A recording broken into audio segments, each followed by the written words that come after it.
Hi! Welcome to our channel. ఈరోజు మనం review చేయబోయే మూవీ 'మార్గన్'. విజయ్ యాంటోనీ హీరోగా, లియో జాన్ పాల్ డైరెక్షన్‌లో వచ్చిన మూవీ ఇది. స్టోరీలోకి వెళ్తే, స్టార్టింగ్‌లోనే ఒక అమ్మాయి నైట్ బర్త్‌డే పార్టీ చేసుకుని ఇంటికి వెళ్తూ ఉండగా, ఒకరు ఆ అమ్మాయిని అటాక్ చేసి బాడీలోకి ఏదో ఇంజెక్ట్ చేస్తారు. అలా చేసిన వెంటనే ఆ అమ్మాయి బాడీ అంతా బ్లాక్ కలర్‌లోకి మారి చనిపోతుంది. కొన్ని ఇయర్స్ క్రితం సేమ్ సిచ్యువేషన్‌లో మన హీరో డాటర్ కూడా చనిపోతుంది. మన హీరో పోలీస్ ఆఫీసర్ అవ్వడం వల్ల అది చూసి ఆ కేస్‌ని ఒక పోలీస్ టీమ్‌తో కలిసి అన్‌అఫీషియల్‌గా ఇన్వెస్టిగేషన్ చేయడం స్టార్ట్ చేస్తాడు. ఆ ప్రాసెస్‌లో ఒకరిని పట్టుకుంటాడు. వాణ్ణి ఇంట్రాగేట్ చేసే ప్రాసెస్‌లో షాకింగ్ విషయాలు తెలుస్తాయి. అసలు ఆ పర్సన్ ఎవరు? క్రిమినల్ వాడేనా లేక ఇంకొకరా?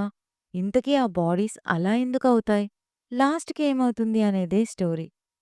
పాజిటివ్స్ అంటే ఫస్ట్ హాఫ్ చాలా గ్రిప్పింగ్‌గా అండ్ ఇంట్రెస్టింగ్‌గా నడుస్తుంది.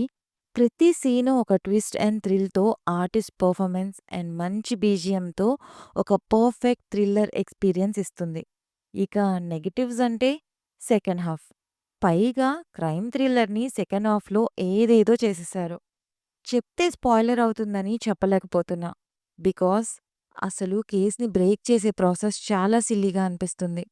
దానికి తోడు సెకండ్ హాఫ్‌లో అన్నెసెసరీ సీన్స్‌తో టైమ్ వేస్ట్ చేసేసి, మెయిన్ స్టోరీలోని అసలు పాయింట్‌ని మూవీ అంతా అయిపోయాక రోలింగ్ టైటిల్స్ అప్పుడు రివీల్ చేశారు. ఓవరాల్‌గా మూవీ ఎలా ఉంది అంటే, ఒక మంచి first half and average second హాఫ్‌తో వన్ టైమ్ వాచ్‌గా అనిపించింది. థియేటర్ ఎక్స్‌పీరియన్స్ అయితే బావుంది. అడల్ట్ కంటెంట్ ఉంది. సో, పిల్లలతో చూడొద్దు.